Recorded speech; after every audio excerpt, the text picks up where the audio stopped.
करवा चौथ के दिन शादीशुदा महिलाएं अपनी सुहाग की लंबी आयु के लिए व्रत करती हैं। नारद पुराण में बताया गया है कि रात के समय चंद्रमा को जल अर्पण के दौरान यह मंत्र जाप करें।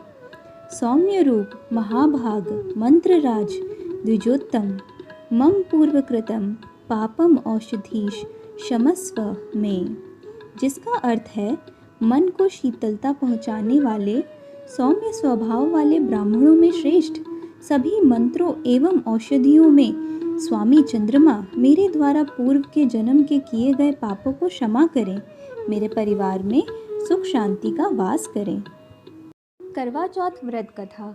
एक साहूकार था जिसके 7 बेटे और एक बेटी थी। सातों भाई व बहन एक साथ बैठकर भोजन करते थे। एक दिन कार्तिक की चौथ का व्रत आया तो भाई बोला कि बहन आओ भोजन करें। बहन बोली कि आज करवा चौथ का व्रत है, चांद उगने पर ही खाऊंगी। तब भाइयों ने सोचा कि चांद उगने तक बहन भूखी रहेगी, तो एक भाई ने दिया जलाया, दूसरे भाई ने छलनी लेकर उसे ढका और नकली चांद दिखाकर बहन से कहने लगे कि चल चांद उग गया है, अर्घ दे दे। बहन अपनी भाभियों से कहने लगी चलो अर्घ दे दे भाभियाँ। तो वो बोली तुम्हारा चांद उग गया होगा पर हमारा चांद तो रात को उगेगा। बहन ने जब अकेले ही अर्घ दे दिया और खाना खाने लगी तो पहले निवाले में बाल आ गया, दूसरे निवाले में कंकड़ आया और तीसरे निवाले में मुंह की ओर डाला। वैसे ही ससुराल से संदेशा आ गया कि उसका पति बहुत बीमार है, जल्दी भेज दो। माँ ने जब लड़की को विदा किया और कहा कि रास्ते में जो भी मिले उसके पांव लगना और जो कोई सुहाग का आशीष दे तो उसके पल्ले में गांठ लगाकर उसे कुछ रुपए देना। बहन जब भाइयों से विदा हुई तो रास्ते में जो भी मिला उससे यही आशीष दिया कि तुम 7 भाइयों की बहन, तुम्हारे भाई सुखी रहें, तुम उनका सुख देखो। सुहाग का आशीष किसी ने भी नहीं दिया। जब वह ससुराल पहुंची तो दरवाजे पर उसकी छोटी ननंद खड़ी थी। वह उसके भी पांव लगी तो उसने कहा कि सुहागिन रहो, सपूती हो। तो उसने यह सुनकर पल्ले में गांठ बांधी और ननंद को सोने का सिक्का दिया। तब भीतर गई तो सास ने कहा कि पति धरती पर पड़ा है, तो वह उसके पास जाकर उसकी सेवा करने के लिए बैठ गई।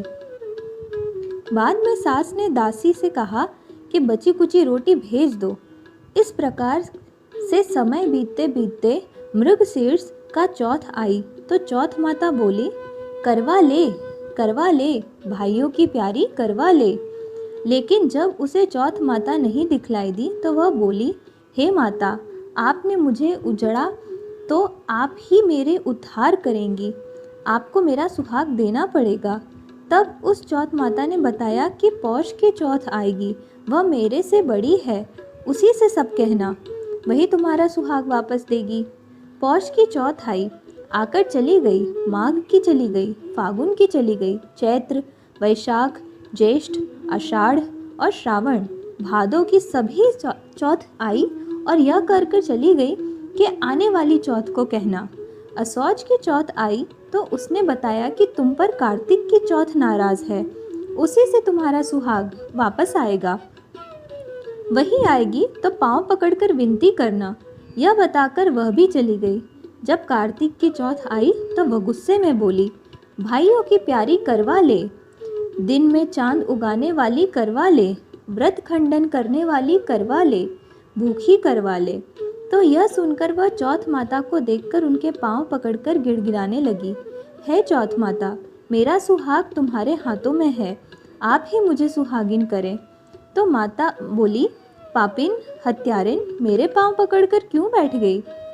तब वह बोली कि जो मुझसे भूल हुई है उसे क्षमा कर दो, अब भूल नहीं करूँगी।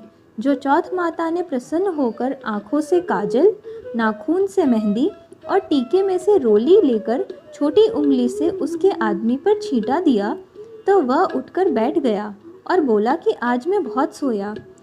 तो फिर वह बोली क्या सोए, मुझे तो 12 महीना हो गए। जब जाकर चौथ माता ने मेरा सुहाग लौटाया तब उसने कहा कि जल्दी से माता का पूजन करते हैं। जब चौथ की कहानी सुनी, करवा का पूजन किया तो प्रसाद खाकर दोनों पति पत्नी चौपड़ खेलने बैठ गए। नीचे से दासी आई, उसने उन दोनों को चौपट पासे खेलते देखा तो उसने सासू जी को जाकर बताया। तब से सारे गांव में यह बात प्रसन्न हो गई कि सभी स्त्रियां चौथ का व्रत करें और सुहाग अटल रहेगा। जिस तरह से साहूकार की बेटी का सुहाग दिया, उसी तरह से चौथ माता सब सुहागिनों को रखना